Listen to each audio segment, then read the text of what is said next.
So we have another problem on portfolio return and risk. We will see how is it. Problem 2, compute the risk return characteristic of a equally weighted portfolio of three securities whose individual risk and return are given in the following table. The correlation between security A and B is minus 0.43. Between security B and C is 0.21. Correlation between security A and C is minus 0.62. So the information is given for three securities, risks of them, and return. So what the information from the problem we are getting is there are three securities and they are equally weighted portfolio, equal weight. And the problem has already given the correlation between the different securities. Solution. Risk refers to standard deviation value. So always remember when the word risk is given, it means standard deviation.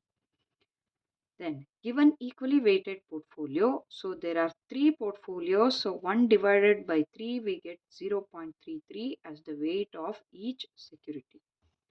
Then we have coefficient of correlation of A and B given as minus 0.43, coefficient of correlation of B and C given as 0.21, coefficient of correlation of A and C given as minus 0.62. Now let us calculate the portfolio return and risk.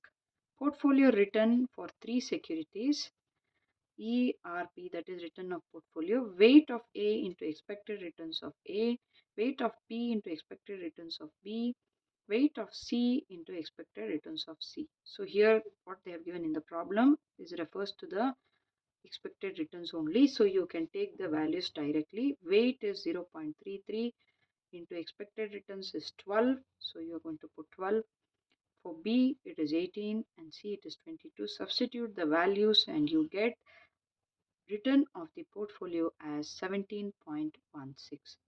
Coming to the portfolio risk, this is for three securities.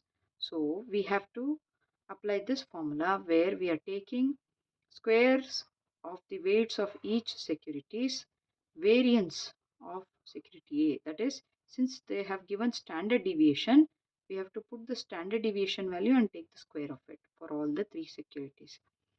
Then 2 into weights of the respective securities, and coefficient of correlation is already given in the problem.